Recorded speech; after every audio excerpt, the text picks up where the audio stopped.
So many people told me my heart would be shattered.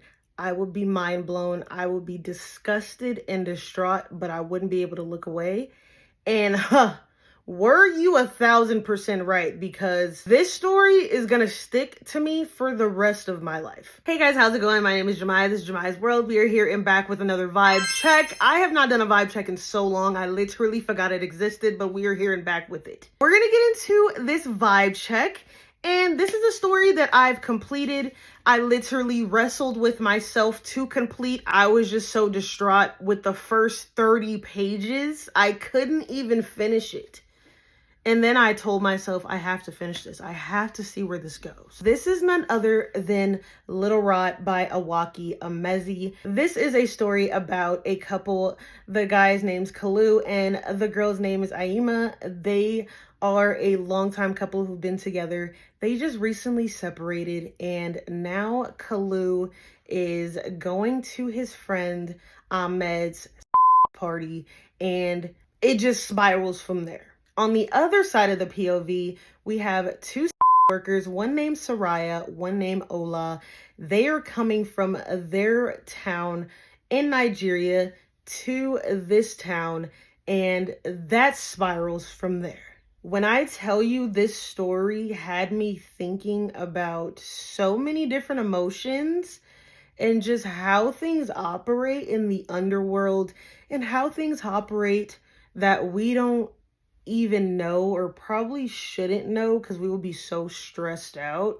It's just really hard to grasp. If you've read the book, you know, and you'll understand that this is a tough subject. This is a subject that should be spoken about more, and there should be more advocacy and awareness behind it. One thing I could say Akwaeke Emezi did phenomenally is opened up the dialogue and really described things that were happening and taking place, as far as the setting, as far as the personalities of these characters and the feeling they're feeling in these certain elements of the plot that are very tough and very hard to really take on.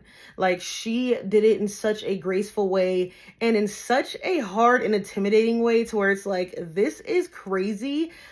At one point, I was double taking and had to stop and stare at a wall because I just couldn't believe these things were happening. I would definitely give this a vibe check of 4.25 star. There is some religious elements in here. There is some underworld elements. I don't want to give it away. I've already given one thing away, which is the religious part a little bit, but that's not the sole focus. So would I recommend this to you? No. I wouldn't, because a lot of people can't handle this and they know these things are actually possible, but they can't handle this side of literature and just this side of fiction. But I do think it is very, very important to have awareness and just to understand that there's something outside of the bubble that you're in.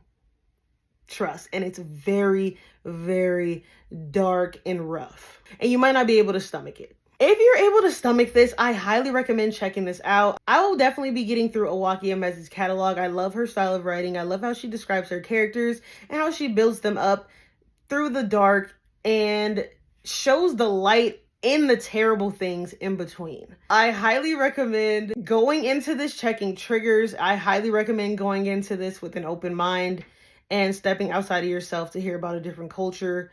Make sure you guys let me know if you've already read this. Let me know in the comments how you felt about it. I'm sure a lot of people who've read this story feel the same way as me, or probably even more distraught, but it is definitely a necessary subject, and I will definitely be continuing on with her catalog as time goes on.